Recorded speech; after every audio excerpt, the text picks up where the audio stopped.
बिस्मिल्लाहिर्रहमानिर्रहीम। लाखों करोड़ों दुरूदो सलाम मोहम्मद मुस्तफ़ा सल्लल्लाहु अलैहि वसल्लम और आले मोहम्मद पर। मैं हूं उमर दराज गोंदल।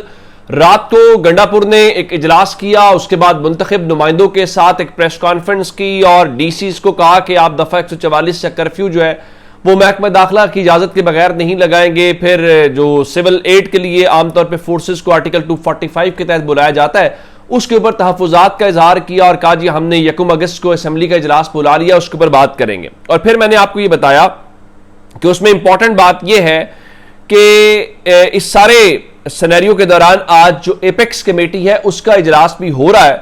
और इस हवाले से एक बात और जो खबर आई वो ये थी कि एपेक्स कमेटी के हवाले से हो सकता है कि ये अपने वहां पे कोई तहफ़्फ़ुज़ात रखे, लेकिन हमारे पास इत्तलात ये थी कि एपेक्स कमेटी में बाजोड़ को छोड़ें, ये वादिय तिरा में भी ऑपरेशन की जो इजाजत है शायद वो आज ली जाए या मंजूरी दी जाए।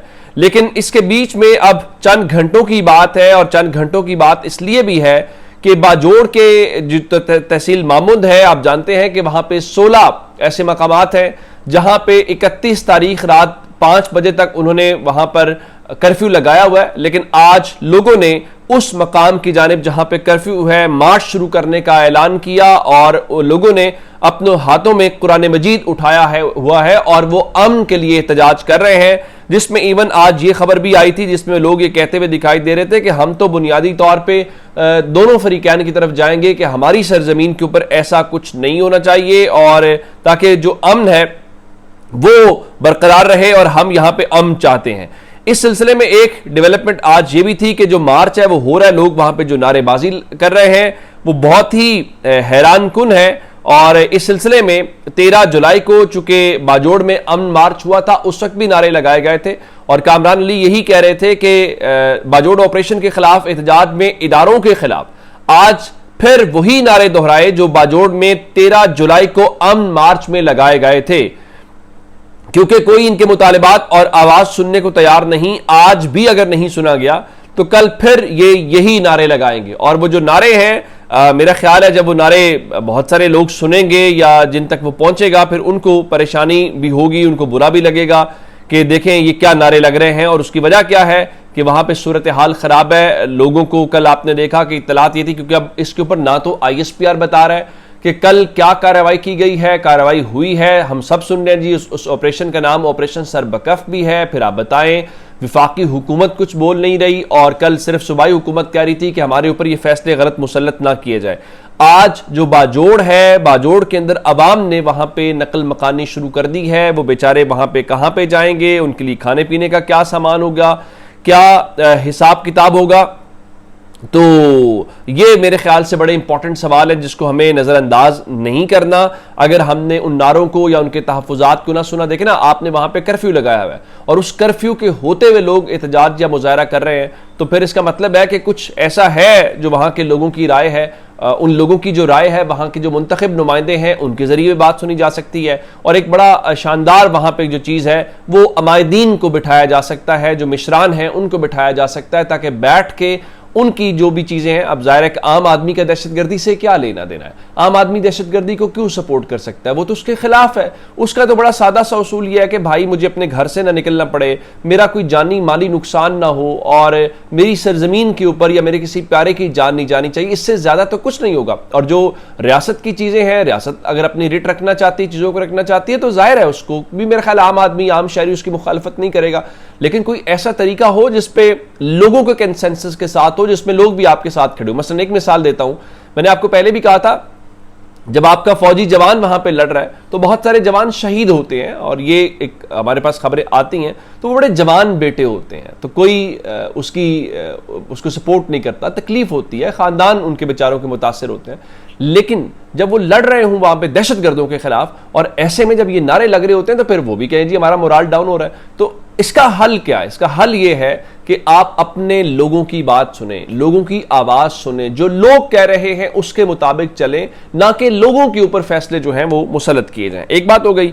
दूसरी बात जरा सुन लीजिए, जो शारा दस्तूर है, आपने देखा कि जो पंजाब की अपोजिशन है, मोइन कुरैशी साहब ने खत लिखा और उस खत को वो खत गया जनाबे चीफ जस्टिस याया अफरीदी साहब को और उसमें कहा गया कि 9 मई को लेकर जो अदालतें हैं वो रातों तक बैठ रही हैं और इंसानी हुकूक की पामाली है, ड्यू प्रोसेस ऑफ लॉ है। तो मैंने कहा देखें, ये तहरीक इंसाफ वाले भी बहुत ही सीधे साधे हैं, या भोले हैं या मासूम हैं या पता नहीं क्या वजह है। उसके बाद हमने गुज़श्ता रोज़ देखा कि उमर अयूब साहब जो हैं, जो कौमी असम्बली के अंदर अपोजिशन लीडर हैं, उन्होंने ख़त लिखा और उन्होंने बताया कि किस तरीके से अदालतों के अंदर, और उन्होंने कहा कि अदालतें जो हैं वो इंसाफ का कत्ल कर रही हैं, या लोगों के हवाले से उनका जो जुमले लिखे। आज जो सेनेट के अंदर कायदे हिज़्ब इख्तिलाफ है शिबली फराज, उन्होंने याया अफरीदी साहब को खत लिखा है और कहा है कि 9 मई के मुकदमात में जो अदालती कार्रवाइयाँ हैं उन पर संगीन तहफ़्फ़ुज़ात हैं, और 9 मई के मुकदमात में न सिर्फ फेयर ट्रायल बल्कि जो बुनियादी इंसानी हुकूक हैं वो भी पामाल हुए हैं। उन्होंने बाकायदा तौर के ऊपर पॉइंट्स की सूरत में चीज़ें लिख के भेजी हैं।